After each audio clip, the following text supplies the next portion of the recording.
Bonjour et bienvenue sur le tutoriel vous guidant pour établir votre diagnostic sur objectifco2.fr.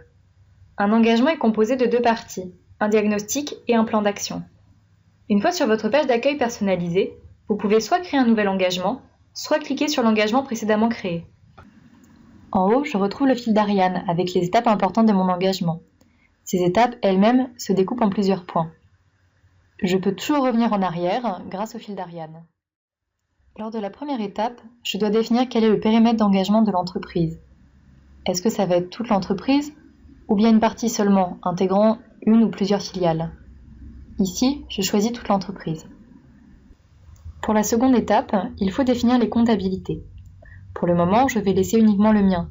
Il y aura un futur tutoriel sur la création et la modification des habilitations. Je vais maintenant définir l'activité globale de l'entreprise, en fonction du gabarit des véhicules, de l'activité de l'entreprise et des usages principaux des véhicules. Après avoir coché les informations demandées, je dois renseigner le pourcentage du chiffre d'affaires réalisé par la sous-traitance, puis je valide. J'ai complété mon activité transport. Je dois maintenant définir le périmètre de l'engagement. Ici, je dois définir le début de la période de référence de mon engagement.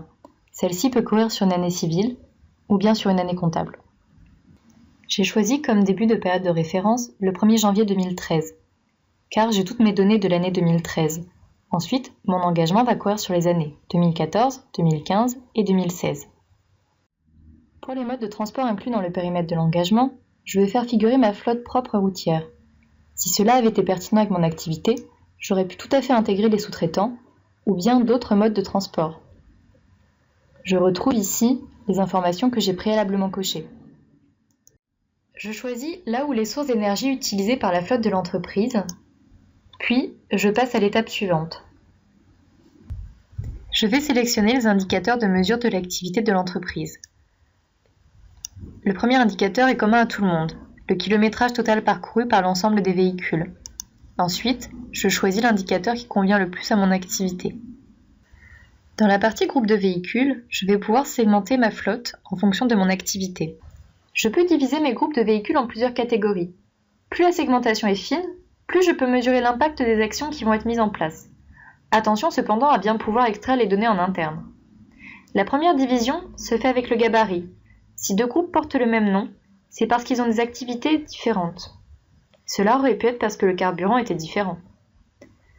Je leur ai donné la dénomination qu'ils ont en interne afin de mieux m'y retrouver par la suite.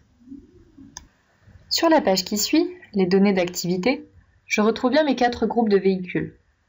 Pour chacun d'entre eux, je vais devoir collecter des données. Le nombre total de véhicules moteurs, le nombre de litres de gazole consommés, l'effectif total en termes de conducteurs à la fin de la période concernée, le kilométrage total parcouru par l'ensemble des véhicules, le kilométrage total parcouru à vide et le tonnage moyen sur les parcours en charge. Les données des 4 groupes de véhicules sont renseignées. Jusqu'ici, j'ai complété toutes les étapes permettant à l'outil d'établir un diagnostic des émissions de CO2 de l'activité de l'entreprise. L'étape importante suivante de la création d'un engagement est le plan d'action, qui va être établi lors des 3 prochaines années pour diminuer l'empreinte carbone de l'activité. Je vous invite à découvrir le tutoriel suivant. Comment compléter son plan d'action?